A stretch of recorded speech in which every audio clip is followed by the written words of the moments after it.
به ذا بصيرتي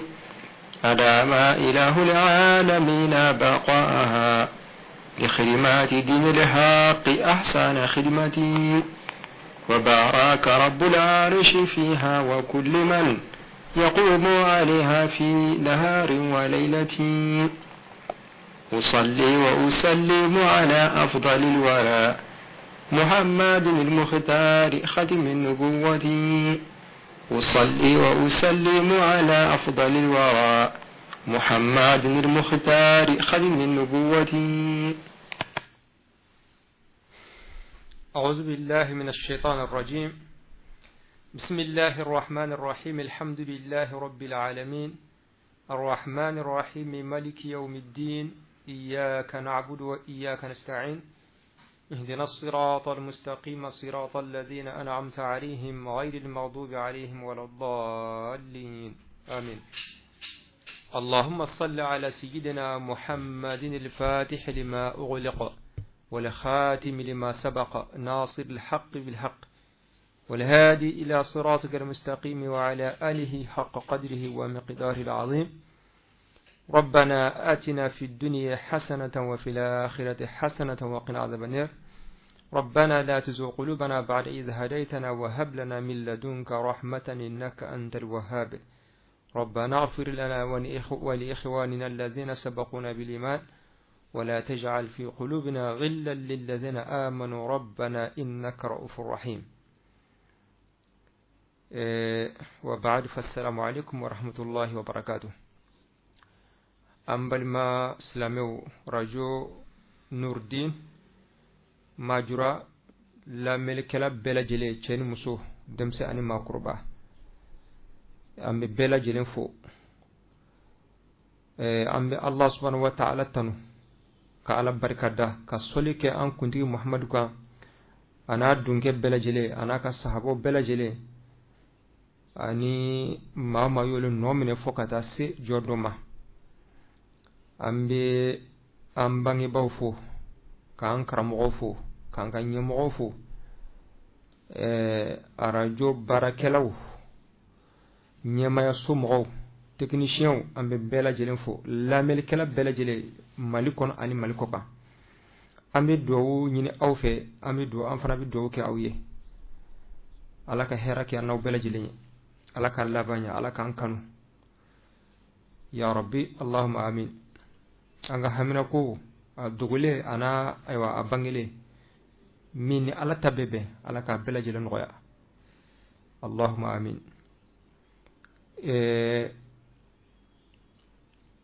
Foli ko fe ani ala tannen ko fe ani soli kelen ko fe an kunti muhammad sallallahu alaihi wasallama ambe amin allah subhanahu wa ta'ala fe ala ka ambe se manga ko bela jelena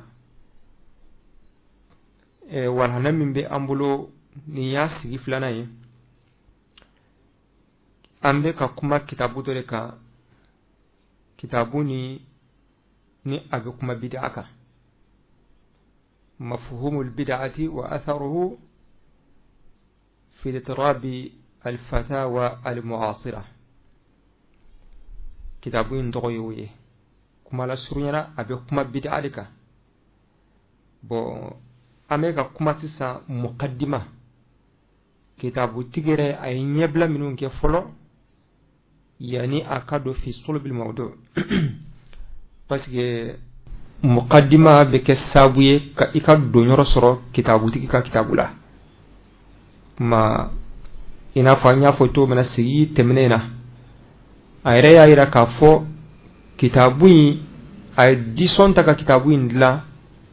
ka sabu ke bid'a ko kuma akuma ka can kosobe silamɛw ni ɲɔgɔn cɛ bon a kɛlen ka problème créer silamɛw ni ɲɔgɔn cɛ bid'a faamu cogo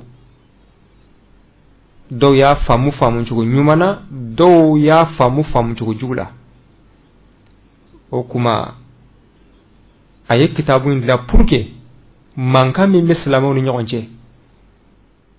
fɛn caman bɛ yen dɛ bid'a kelen tɛ fɛn caman de bɛ yen aywa diinɛ in kɔnɔna la a faamu cogo jugu kelen do ka mankan wuli silamɛw ni ɲɔgɔn cɛ fen caman de be o kuma le koni aye bid'a aye kitabu do dila ula anya ira ka fo kitabu yi ayre ya fo cogo mina na kumba do ka fo na kitabu yi dila bena ga sabu ka do fara islamo ka mankanka ka kunti harfu kelen dila o kuma ayre ka zannu ayre na ka famu yalla la'alla na yi kitabu yi dila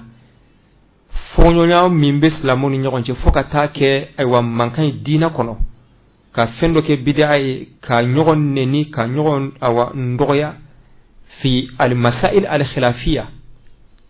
don baw ye nyogon fonya mina depuis gale depuis sahabo yere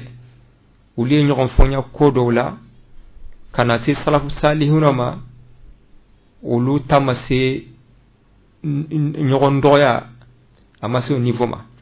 kuma fana yin kitabu la toujours ulu kuma sira minka ni mas'ala ne ya famunta mas'ala ijtihadiyya ne ya famun chogola e fana ya famunta kuma bela jilen ka temeni tay bela jilen ka barake ni ka famuye kuma yi kitabu indila yala sa ana sigi katara aywa o chukoron numa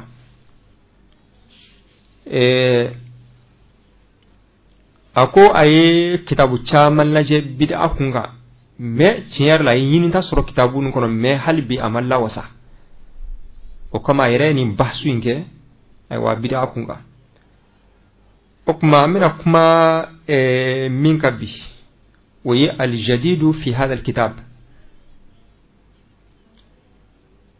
ibna fenkura min soro nin kitabu kono bid'a kunga bon peut-être ito soro kitabu woro kono minu be kuma bid'a ka abinu rinya fanyina inna al-jadida fi hadha al-kitab yatalakhasu fi thalathati umur na ya soro kitabu ina be mo min bolo o kuma lenin kitabu in talifu bid'a kunka ibna fen kura min soro kono peut-être ni to soro kitabu kono abina odefo ako al-amru al-awwal ko folo أردت 36 مسألة اختلف فيها جهابذة العلماء من الصحابة رضي الله عنهم والتابعين ومن بعدهم من الأئمة المعتبرين في أصول السلف الصالح وقد كانت بعض الآراء تصف المسألة بالبدع ويصفها بعضها الآخر بالجائزة أو المستحبة أو المشروع أقول فلو من نيجو سورة كتابين كنو أننا مسألة بسبب أن مسألة وورو مسألة منو من المسائل الخلافية صحابو ينيغون انسوسو على منو نانا أولوكو في تابعونو أني ما نيوما منو نانا أولوكو في كابيني دونبا سبت لونا ولي ينيغون سوسو مسألة منو نا دوبا فوكو بدعادو وبا فو كاتبه mais dore ba fo kabe be wal ma dore ba fo kosh awa akanendo man nana ni misaliya bisaba ani worode depuis sahaba kle kana se tabi'una ma kana se tabi'una ma oli nyon so masala minuna do ba fo bid'a do ba fo kabe be wal ma dore ba fo mustahabudo mani misaliya bisaba ani worode nana ula أقول ولم يكن قصدي علم الله من سرد تلك المسائل أن أدفع المسلمين ليستسلموا لكل محدثة مخترعة ويقبل كل بدعة جديدة بدعوى أن العلماء اختلفوا في آرائهم حول البدع أقول لن ينتني كافو أكما مادام أني كوكتي ko ben jogola islamé kasna ka fo kuma ko qur'ana bala dina la bebe ala al-itlaq ya famu ko qur'ana na dina la kasna ko minati biduni tathabbutin dalu nyini ko tala ko aka la nyini toyi bo mogo sabat leno donna o bela jilembete وإنما كانت الرسالة التي أردت إيصالها لعموم المسلمين هي أكل لنيني عليك لنيني مني ولا pour que silamɛ bɛɛ lajɛlen k'o dɔn o ka se silamɛ bɛɛ lajɛlen ma o fɔlɔ tahrirul ma'na ad-daqiq lil bid'ati min al mawadi'i ash-sha'ika ale o kɛ laɲini min kama an k'a dɔn fɔlɔ k'a fɔ o kuma bid'a kɔrɔ yɛrɛ yɛrɛ yɛrɛ dɔɔni k'a fɔ nin de bid'a yɛrɛ yɛrɛ ye ka bid'a mafhumu ko préciser k'a fɔ bon nin baara in de bid'a ye ka shartu bɛɛ lajɛlen fɔ ko fɛn min don a ma nɔgɔ o kuma an k'o dɔn bid'a taarifu nin de bid'a ye o kuma ka taarifu man nɔgɔ k'a fɔ ni min ye n ja dɔrɔn b'o fɔ tɛ أكو كفلنا الاختلاف في حكم بعض المحدثات الدينية خصوصا العملية منها بين كونها مشروع أو بدعة قد يدخل في دائرة الاختلاف المقبول ويدور بين الصواب والخطأ ولا يلزم أن يكون كله دائرا بين الحق والضلال كفلنا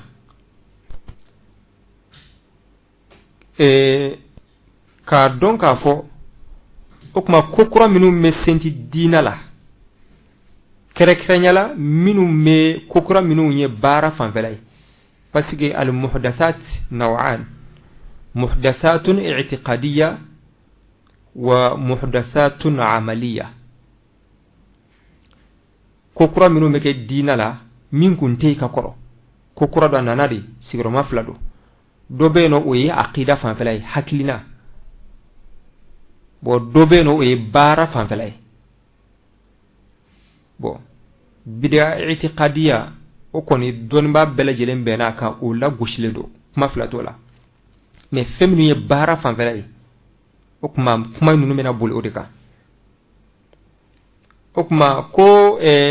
ko kura minu me senti dina la kabini bara fanfela la do ba fo bid'a do ba fo ka be ben ki ka dala ka fo o be don اختلاف مقبول كنا اختلاف مقبول جمعيه سوسولي كالته منابه بين سلامون نيونجه parce que anga wal handa do la ñofo asbabu الاختلاف بين العلماء don baw ka ñogon foñya fendo kiru la sabu de bala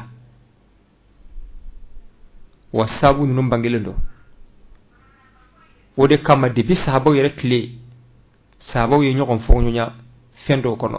kana tabi'una ma kana olu kɔfɛ mɔgɔw ma kana fo sisan o kuma o ikhtilafu hada maqbulun ikhtilafu bɛ bɛn jumɛn na fil masail al ijtihadiyya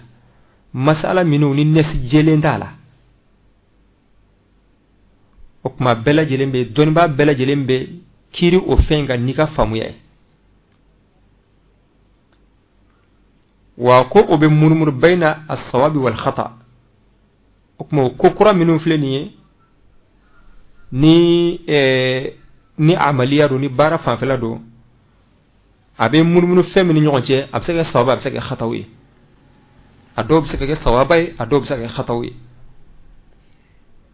me ka foko ni kokura bela jele imma yakuna haqqan aw dalalan ay atedo kono chien anin galo filibantiya ay kokura bela yelen seka koy ma kango fanando ako sabana تعريف البدعة وحكمها قد يكون سهلا من الناحية النظرية ولكن من الصعوبة بمكان الاتفاق على تنزيل حكم البدعة على بعض المحدثات أكو بدعة كورو حكيلنا فانفلافي يتاو فانفلافي بدعة كورو كافو بدعة كورو نيه وبسكا نغايا do todo la ka koronyini kado bid'a la awa mo ka don mo ka yechugula ako obseka no ya sira do fe me kokoro do bena dina konala sisa don mo ka kiro ka do ka fo bela jelenga ben ka fo ni bid'a wala ma bela jelenga ben ka fo ni te bid'a ako o ko man ngone o kuma yita soro o de kama don ma sabatlon ube bid'a ta'rifu fo ni ni ndon ma yinga bid'a jumenyo o be bid'a awa korofo nyina dore fana be feno ibe don ma wora nyin nga ko yali bid'a jumenyo o fana be bid'a korofo nyina ibta suru flak bela jile nga koro ekeli u flak bela jile nga layini kele me ibta soro olu mo fla fen koro do bena olu fla be nyogon fonya o kirila do ba fo bid'a do ba fo bid'ate wala kan layini nyode ina fo o misala chama mina nyefe ma ko bid'a koro anga ben bid'a koro la yena nyeli fan fela fo saka noya mais ko koro minu be dina la mbela jilinga ben ka fo bid'a do walma bid'ate a ko o kon o manoko ina fo misala chama mina nyefe ni Allah subhanahu wa ta'ala sonama ako konna nina lam yazal ulama al muslimin منذ عهد السلف الصالح مختلفين في تحديد معنى البدعة وحكمها اختلافا كبيرا أقول تونانغا دون depuis salafu salihuna no oye ma nyuman temnonye oli nyogon fonyonya bid'a korola niyo ka ta'rifatu laje bid'a la itasoro shini shitati kele walma do takasuru nyogona me itasoro difference bu nyoche okuma bi côté bid'a koro depuis ma nyuman temno oli nyogon fonya bid'a kola ma kango fana do ako durna akal lanyini ye minye o kardon tuguni yajibu ala man tasadda lil hukm على المحدثات المستجدات أن يتريث قبل الحكم على أحد من المسلمين بالابتداع في الدين أكمني ما من مفكا كوكرا نانا فنرو نانا سنتي فنرو سنتي لا دين لا كنتي أكما مفكا أو فن كيرفو كي كان بريسي يبا نيني فلو يبا نيني فلو كان سنكا فو كوكرا ما نجد دينا بدعة وضلالة kasna ka bla wa kullu dalalatin fi nar fil bantiya bela jeli metasuma la kasna ka bla umminan kono ka telia ki kan oke ibita dondoni kanasna ka islameo ke bid'a moye ni fem bela jeli ko ni ala kirama ke sahaba ma ke salafu salihun ma ke ni mbaw ma yo ke yi bid'a modi way be fil bantiya ka fil bantiya min nabi mo la setasuma ma okuma ko iki chogodo ikana pressé كل أن العلماء الراسخين في العلم قد اختلفوا في كثير من المسائل بس دون با سبت لهم ولي نيغون فونيا فينشا منا كبين مسألة ولا وتباين اختلافهم في هذه المسائل بين وصفها بالسنة والاستحباب والجواز إلى وصفها بالبدع ما دون ما سبت لهم ولي نيغون فونيا مسألة شامنا ومسألة نون دو با فوكو سنة دو با فوكو بدعة دو وكما كانت ليا كسنا كم موكي بدعة موي نيكو كراب بلجلي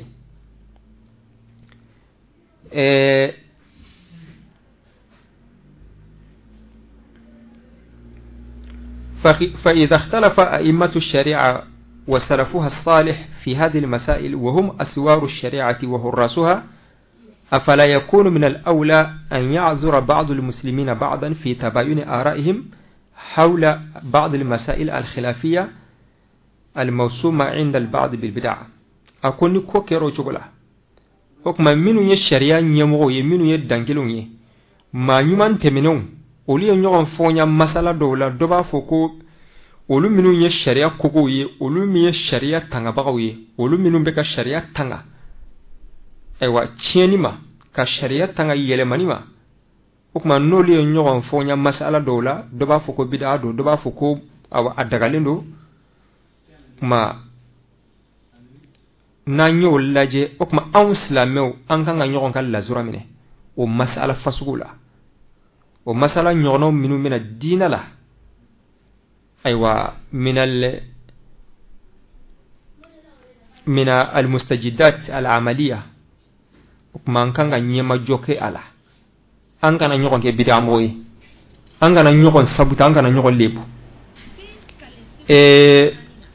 hamishu konna la nasu dobe aminota harfan bi harfin قرر الشيخ محمد بن عثيمين رحمه الله تعالى أنه يتحرج من تبديع من يخالف السنة على وجه يسوغ فيه الاجتهاد، فقد سئل عن قبض اليدين بعد الرفع من الركوع، وأن أحد العلماء حكم بأن هذا الفعل بدع، فقال: أنا أتحرج من أن يكون مخالف السنة على وجه يسوغ فيه الاجتهاد مبتدعا. أنا أتحرج من أن يكون مخالف السنة على وجه يسوغ فيه الاجتهاد مبتدعا. عثيمين عليه سعودية كرم غباي من كما كتابوتي نابي لا دل أكا يرتشا منا أكا دلو بديني سعودية كرم غوي كرم غباو ني وي عثيمين نا يغنو أن ابن باز. لماذا؟ من كما نابو لكركره باسكي إنا فايا فوتشوكو منا المضيقون لمعنى البدعة منهم بدعة كروك لندرو كل بدعة الدلالة كوكرانا من الدين لا ينبولي رتالا دو هكذا في البنتيادو بو ومنهجي أولو كرمون المتاثرة مي أولو يرى سوسولي بوني نيوانجي مسألة شامنا دوبا فو بدعة دوبا فو بدعته بو ma minun ka donta macaya dina la ni olu do fana ñinga olu yere fe saudiya donbagaw mana fo dina la dora bana dore tey ma wori kakuma manga min no lute o mo be de awa ado yere fe wa fo olu de be ala kira place la ma wori kakuma manga min no lute olu bana mi fo dora bana wodi kama ayolu kerkere masala nuna abulu tawtoma Usaymin ko chugodi alugo nim mo min ni be sunna fo nyonya fendo la femi masala ijtihadiyai ko vraiment ale ka foti ma ko bid'a mo o madali masala ijtihadiyado ale afamu chugodola don ba wore afamu aw chuga wore la kale ka foti gra mo ko bidamo ko mandale afi ko rifo ko ana ataharraju min an yakuna mukhalifu sunnati ala wajhin yasuq fi al-ijtihad mubtada'an fa sunna do me fonya bala don ba woni ngonje o kuma le afamu chugo dola mo wore afamu famu chugo wore la ale ka foti gra mo ko tayma ko bidai ko ale tsiku fo falladina ukma yani ngadi ayukuma fo munde kama uyanyi ngari ni mogomi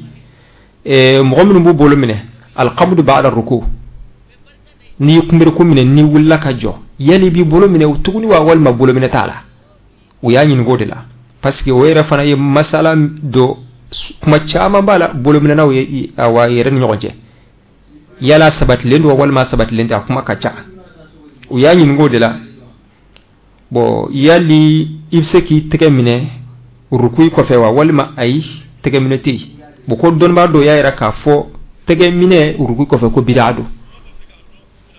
ki tege mine kumiru kumina ko fe ko don ba do yaira ka fo bidado ya nyi ngodela kuma sorla kan kuma fo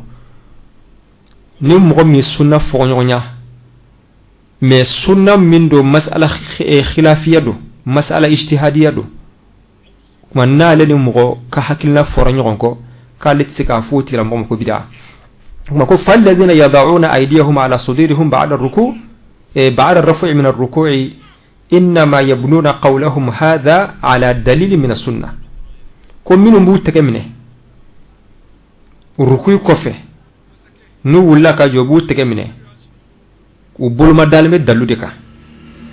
وما فكوننا نقول إن هذا مبتدع لأنه خالف اجتهادنا هذا ثقيل على الإنسان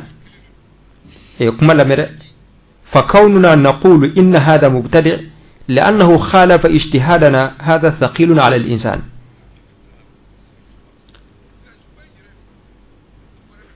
كو أكما أونغا فكر ساي بدع موي كاداكا أني أونغا حكلنا من يغنصرو مسألة دولا في مسألة اجتهادية كوكا كالآدم دينكا masala khilafiya do ijtihadu nyinne do ala ne ya famu ka keninde karsa ya famu ka kende o ma karsa ka famu make ne taye ne ka fo ko bid'a moy ko ka gelende ko ka gel adama dinka hada thaqilun ala al-insan ولا ينبغي للإنسان أن يطلق كلمة بدعة في مثل هذا قام من كيكا بدعة كفون ناني غنولا لا بدعة في المسائل الاجتهادية دون با بلا جلم بين أوكا كل مسألة اجتهادية اجتهاد دغالين مسألة لا بدعة كوكمتي أكما فنفلكو ديفو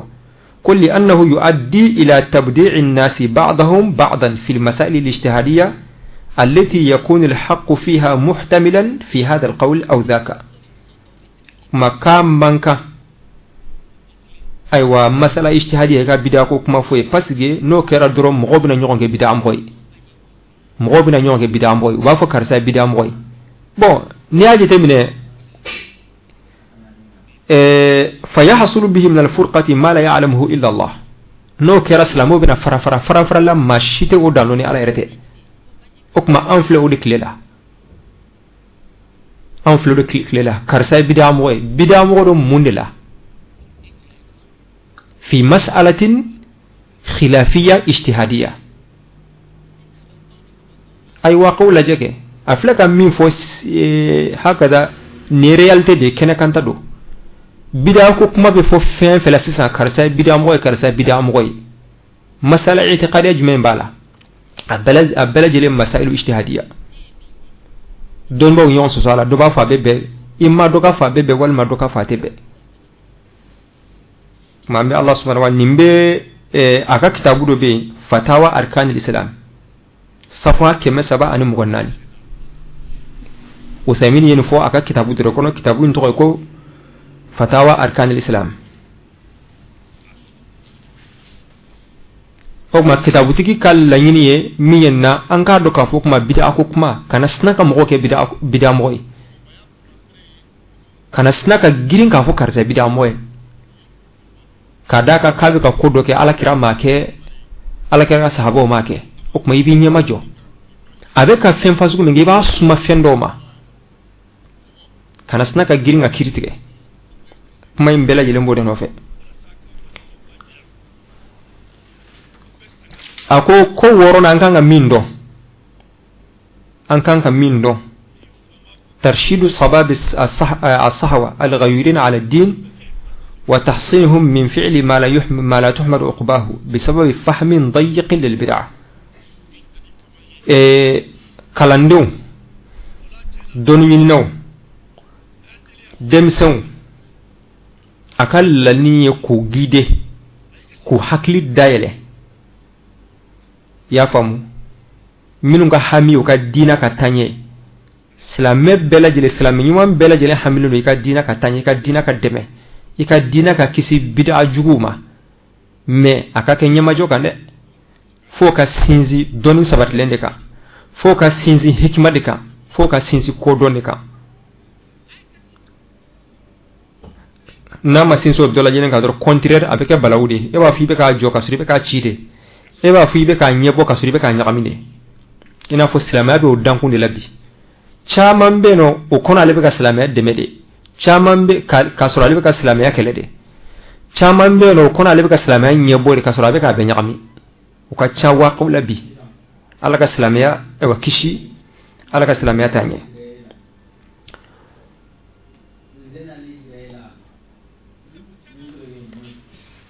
okuma nana ko akele ka masala bisaba an masala woro minta sahabo ka fonyo nya la fendo la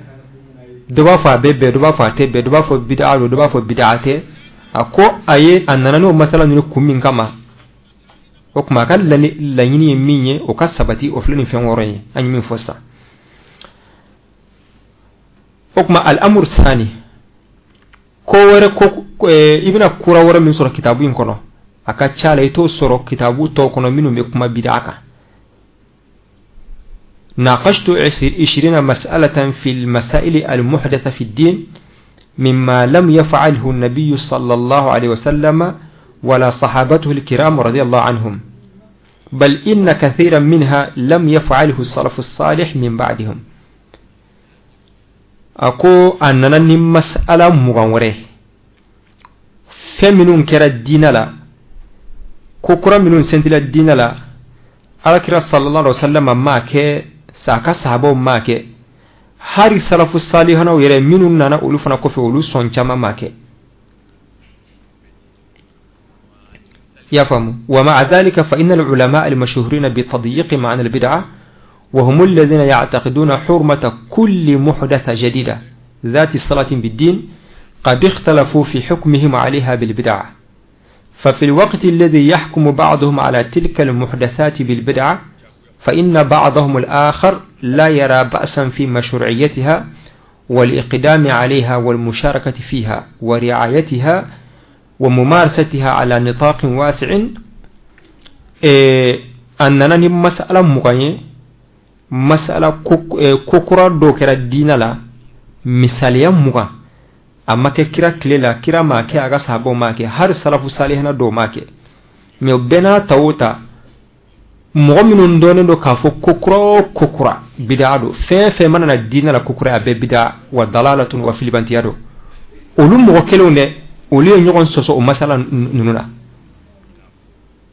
ناكل مع المضيقون دي معنى البدعة منون كوني كوكرا منا كسنتي دين لا دول على كرا ماكي في على كرام ماكي صحابو ماكي وكوني بدعة وضلالة بو مغمنون غا تاسرا يوي أولو ماكلون أولو دي نيغون فونيا ومسألة مغينا دوبا فو بدعة دوبا فو باشتا لا دو ربا فلسطي ما نراني مثاليا مغا ne kitabu ngono akachala ito soro kitabu woro la minu me kuma bid'aka وقد كان قصدي من ذلك العرض بو أكون ناني أفنى مند كما مند قصة أولا لفت النظر إلى أن الاتفاق النظري على تعريف البدعة لا يعني الاتفاق على بدعية بعض المحدثات المستجدات أكو توجرو أيوك يكون من كما كاردون كافو بدعة دوني كافو نيني بدعي anga be bid'a ta'rifuka ni ni ndon ba nyinga ko bid'a jimo ba fo nindo ni flana nyinga ko bid'a mu ba fo ko nindo fla sawa wulu bela jelenga be bid'a ta'rifuka ko tayra kafo u benendo kafo ko kura mino beke dinala u bela jelenga be kafo ko ni bid'a wal man de bid'a ay ina fa yu fo kateme abseka be bid'a ta'rifula menana na se ka appliquer ça ko kura mino mina dinala abi nyom lay har na suraka ta'rifu begele doba fo bid'a doba fo bid'ate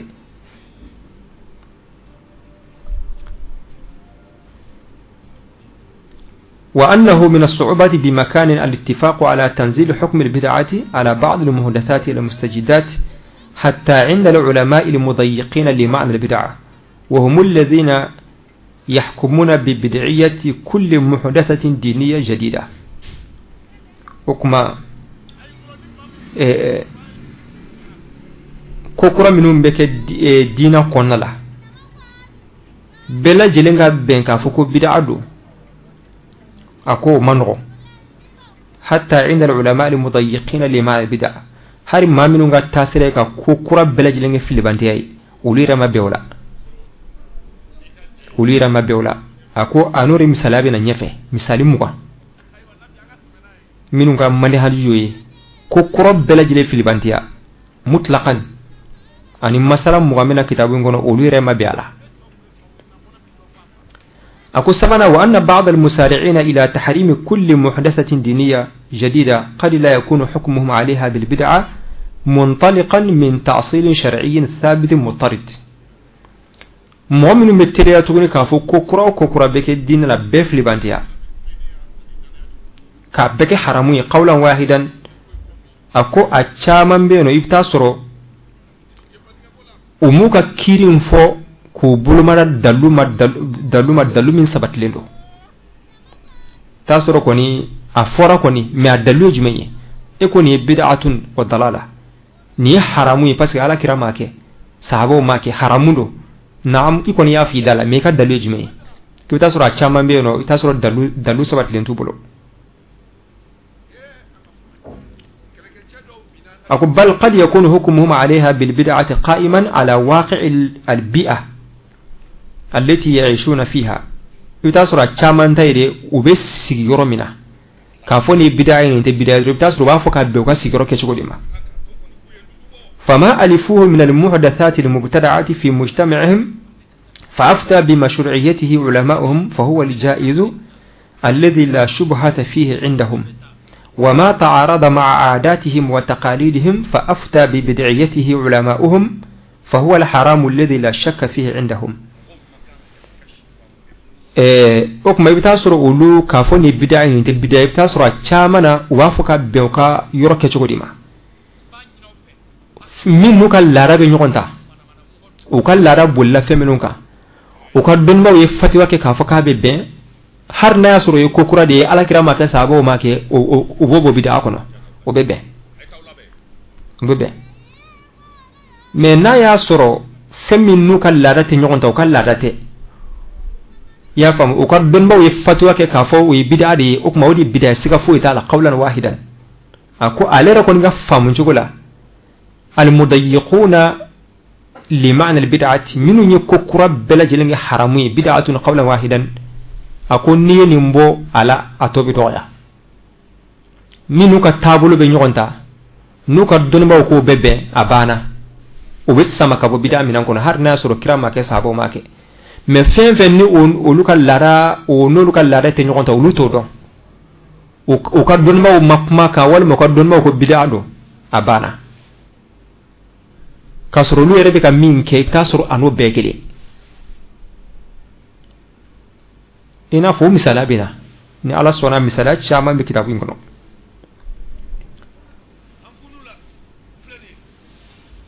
okma ko aleka famu yala okma olu be ka min ke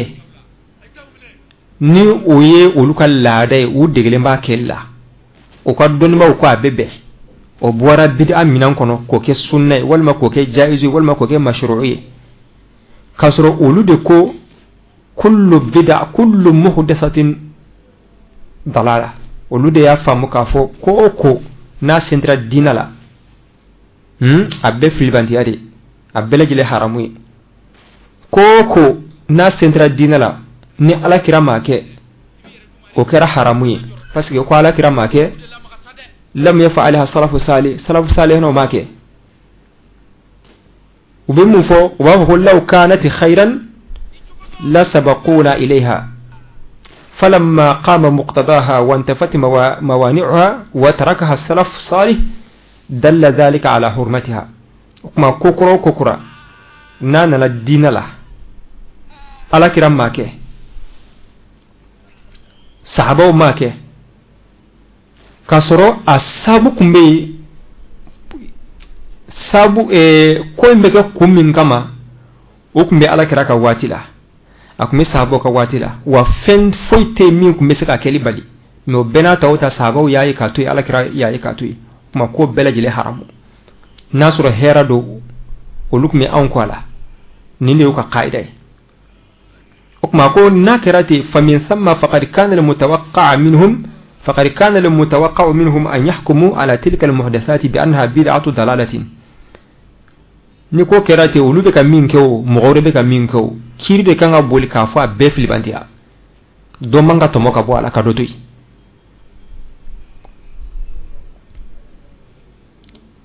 ولم أجد لهم مسوغا شرعيا لقبولها إلا أنهم اعتادوا عليها أما المحدثات التي لم يعتادوا عليها في مجتمعهم فقد منعوها وحرموها وحكموا عليها بالبدعة ووصفوا صاحبها بالمبتدع وكما أولوكني مد الفنفلا فنفل نولك اللارات نيقونتا أولوتي من دون ويبدعة ويفل بانتياي نما من بوكي مبتدع يبدع مغو ساوي رد دغلين بمينا نولك اللارات نيقونتا وكادون باوكو ببين وبي سمكا ببدا من أنكونا كسرو abbe kanka gushni berekelende nuye barake nu kaman hajiye qaida mumbu bul bid'a kunga nuye barake nuye abbe kanka gushni berekele kuma kalima dalu wereye u bolonote ande geran na ama delina amme ndo antendo كلمة دلورة صلى الله عليه وسلم أقول ولذلك فإني أوصي أولئك الإخوة المؤيدين لمنهجية تضييق معنى البدعة أن يتريسوا قبل وصف المسلمين بالابتداع، فإن محدثاتهم ليست أولى بالجواز والمشروعية من محدثات غيرهم من المسلمين الذين رأوا مشروعيتها بناء على اجتهادهم فيها. أكما تضييق معنى البدعة كبدعة كوني كوكرا بحرم قولا واحدا مؤمن قد تاسر يوي والما مؤمن بكو تاسر عندما كاسينزي كي كان يمجو كولا كان سنغا غيرنا سلامو كبدعة موي مؤمن قد تاسر يوي ولو بكا كوكرا منو دين لا ناكونتي على كرام ماكي سابو ماكي ولو تامن كانغا داغا كامقوتو تاتوي ولي ولاد daga nuka ijtihadu de koke okma dora minum be no lutti koke mo ko were fana yola daga naka ijtihadu e tamanga bo bidaya minan kono ko o tigi tata kabla kono ay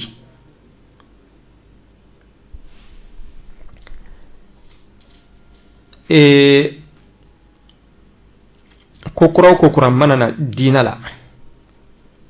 nyama jotala law kana khairan لسبقونا إليه حرام لأن الرسول لم يفعله ولا السلف الصالح أنقولي قايدة ناصر هيرا كندو ألا كرانا كسابوكم أنقوالا ممن لو ياتو يكره هيرا تالا بدادو حرامون دو باسك ألا كرانا كسابو ماكي أكون نيندي ودالك ماي أكون دونولا ولقد طلبت ذات يوم من أحد أولئك العلماء أن يحث الناس على اجتناب عادات مذمومة وهي تبليل الأصابع بالريق لقلب أوراق المصحف لأن الريق مع طهارته مستقذر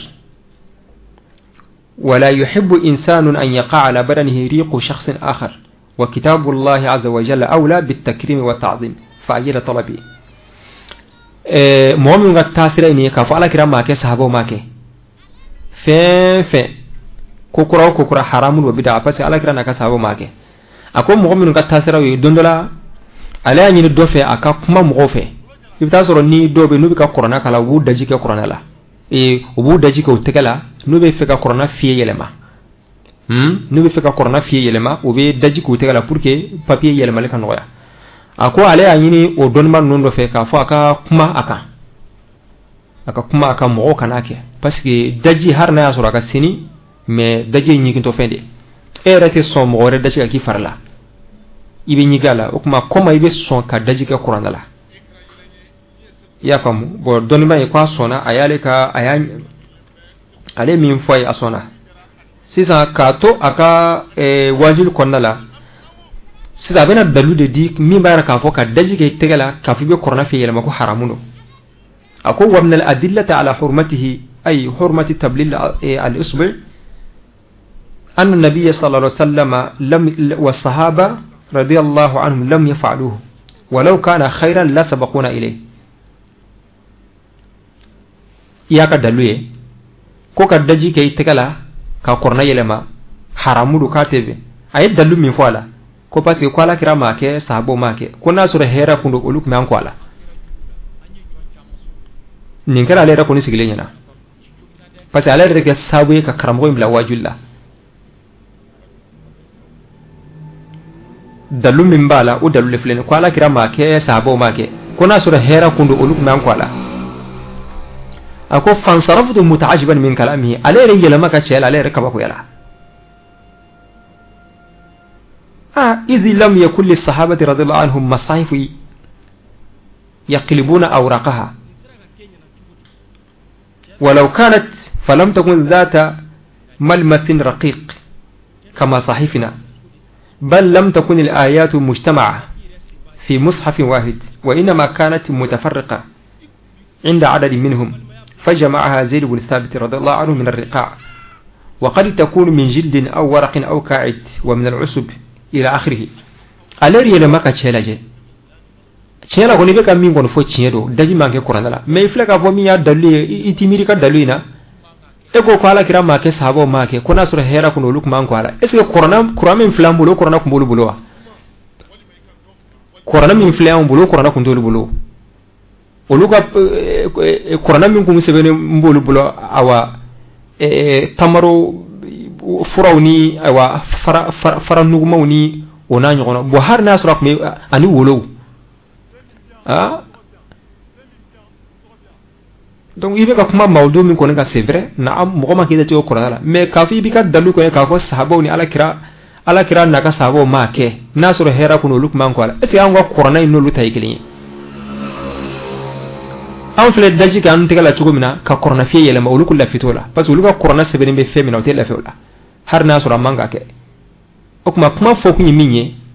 ka fodron e ka dalu ko kokura femin kunte na kira dre ka dalu dro ala kira na ka sahabo ma ke nasura hera ko uluk mi an ko ala ayi o de dalu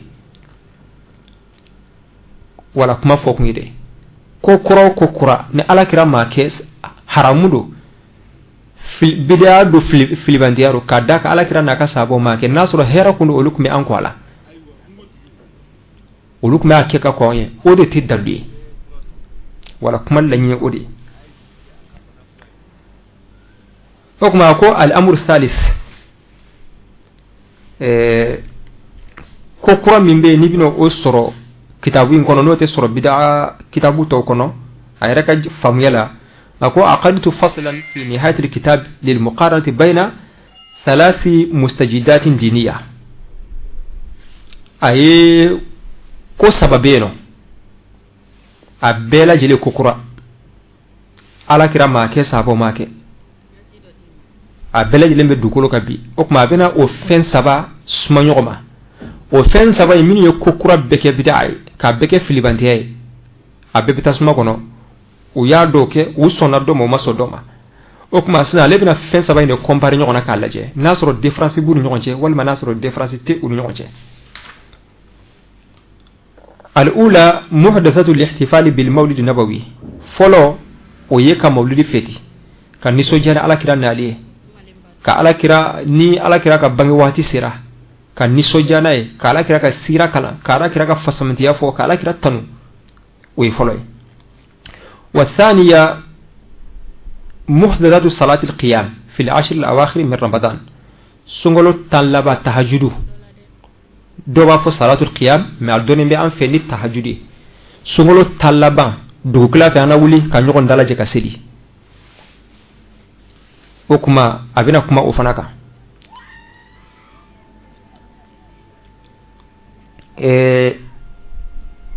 wa thalithatu muhdathatu asha'il walidain asha'ul walidain o illa da do ufe minu yara ka tacho ka fuko bid'a kullu bid'atin dalala az-zahira bi ulira de fi ni ibangi ba fatura akera faiso akera baisa wa ibta soro deun obe dumun do préparer ha obo terkew anu bal masru wala ni sunyo wala obe dumuni nge ka do ke shuye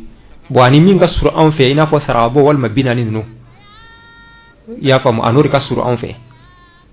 sarabo ami yon dalaje ka do ke shuye ka dumuni to bi aywa ka do ke shuye bo klebi dan fana beti ashawlu wallen no re kasuru o kuma o fen sabani abeno re suma nyoma maulidi fetili ani tahajjudu sungolo fe du kla fe seli no tahajjudi ani kasarabo bangi ba flay kechogola abena kechogo mi fo abeno fen samare suma awa usman nyoma أكو أما محدثة المولد النبوي فإن المضيقين لمعنى البدعة ينكرونها غاية الإنكار أكو فهم يقولون مولدي منهم ببدعة كورون كافو فهم كورا بفلبانتيا بحرامو مولدكو تتمي وتدعو كلوكا نوي مولد تومي ودالا درو يكادو يتميز من الغيظ nous be mawludu to me dra be na pa ka pere e dimi fe mawludu to o te do kuloka وأما المحدثتان الأخريان فلا يرى كثير منهم فيهما بأسا متوفل إنه يتهجدي أني عشاء الوالدين من نانيو فو إبتاسر أتشو چامان تباسيولا وبوكي وافو بيبي وكما صور لك ناصرا يروما أبنا بلج لن تعرفه فو الاحتفال بالمولد لين مية صلاة القيام لين مية عشاء الوالدين لين مية أبنو فو أبكلاكا أيوا مقارنة كو نيونجي كو سما نيوما كالا جي ناصر الديفرانسي بو نيونجي ولما ناصر الديفرانسي تي نيونجي وكما toujours لين مية كتابو تكفي sosoli bambali dina la ka mɔgɔw dɔgɔya silamɛw yɛrɛ dama ka ɲɔgɔn dɔgɔya fil masail al-ijtihadiyya mas'ala minnu dɔnnibaw laalimu sabatilenw yɛrɛ ɲɔgɔn fɔnya a la ka kɔn anw ye dɔ b'a fɔ a bɛ bɛn dɔ b'a fɔ a tɛ bɛn anw kana ɲɔgɔn sɛgɛn o la ka ɲɔgɔn kɛ bid'a mɔgɔ ye ka ɲɔgɔn bɔ diina la ni o sabu ye a ka kitabu dilan kun ye pour que dɔ ka bɔ o de la note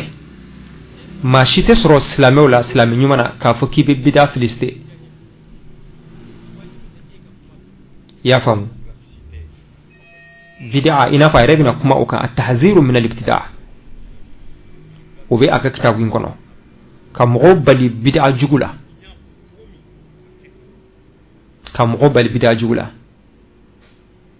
silamɛ si tɛ fɛ bid'a ka dankari diina la nka faamucogo jugu bid'a faamucogo jugu an'o n'a ɲɔgɔnnaw o fana bɛ kɛ sababu ka dankari diina la kuma ala k'an kisi ni fila bɛɛ lajɛlen ma kuma waati sera an bɛ min ɲini ne yɛrɛ kalanden ye n bɛ min ɲini kalanden ɲɔgɔn fɛ an ka kalan mankan caman bɛ diinɛ in na kalanbaliya don dɛ mankan caman bɛ diinɛ in na kalanbaliya y'a sababu ye sosoli caman bɛ diinɛ in na ayiwa kalanbaliya y'a sababu ye kalanbaliya y'a sababu ye faamucogo juguya o y'a sababu ye an bɛ Allah subhanahu wa ta'ala deli ala k'an kisi k'an tanga ni mankan sababu kɛra kalanbaliya ye na ayiwa ni o tigilamɔgɔ kalanna o ta bɛ furakɛ min ta mana kɛ faamucogo jugu ye ni sera k'o la faamuya o ta bɛ furakɛ nka min ta manka diinɛ la mɔgɔ nɛnina ani mɔgɔ burujɛlen n'a kɛra hasidi ani ɲɛngoya ye o kɔni ta fura t'o la o ko bɛ to ala de bolo sisan o kuma furasi t'o la ala k'an kisi o ma an bɛ Allah subhanahu wa ta'ala deli ala ka dɔnni sabatilen di dɔnni nɔrɔma dɔnni barikama faamucogo ɲuman diinɛ faamucogo ɲuman ala ka o kɛ ne ni aw bɛɛ lajɛlen ye ala k'o kɛ ne ni aw bɛɛ lajɛlen ala k'an sabati tiɲɛ kan ala ka tiɲɛ yira an na k'an sabati a kan ka nkalon yira an na an ka se k'an yɔrɔma janya la ala k'an dɛmɛ o kan an bɛ dugawu kɛ bɛɛ lajɛlen ye an karamɔgɔw an bɛ dugawu k'i ye ala ka u mɛn an kɔrɔ sini kɛnɛya la an bangebaa an bɛ dugawu k'u ye an bɛ dugawu kɛ bɛɛ lajɛlen kalandenw nafolo ɲininaw an bɛ dugawu kɛ bɛɛ lajɛlen baarakɛlaw an bɛ dugawu kɛ bɛɛ lajɛlen an bɛ jamana min kɔ an bɛ dugawu kɛ jamana ye ala ka jamana suma an bɛ samiya min kɔnɔ an bɛ Allah subhanahu wa ta'ala deli halisa ala ka sanji ɲuman di an ma ya rabbi sanji barikalen min b'a nafa min tɛ tɔɔrɔ lase an ma ala ka hamina ko bɛɛ lajɛlen nɔgɔya ala ka hamina ko bɛɛ lajɛlen nɔgɔya ربنا آتنا في الدنيا حسنة وفي الآخرة حسنة وقنا عذاب النار ربنا لا تزغ قلوبنا بعد إذ هديتنا وهب لنا من لدنك رحمة إنك أنت الوهاب ربنا اغفر لنا ولإخواننا الذين سبقونا بالإيمان ولا تجعل في قلوبنا غلا للذين آمنوا ربنا إنك رؤوف رحيم اللهم صل على سيدنا محمد وعلى آل سيدنا محمد وسلم والسلام عليكم ورحمة الله وبركاته. إذاعة ماجورا إذاعة دعوة إلى الخير تهدينا لطرق السعادة مؤسسها الشيخ معاذ الصغير.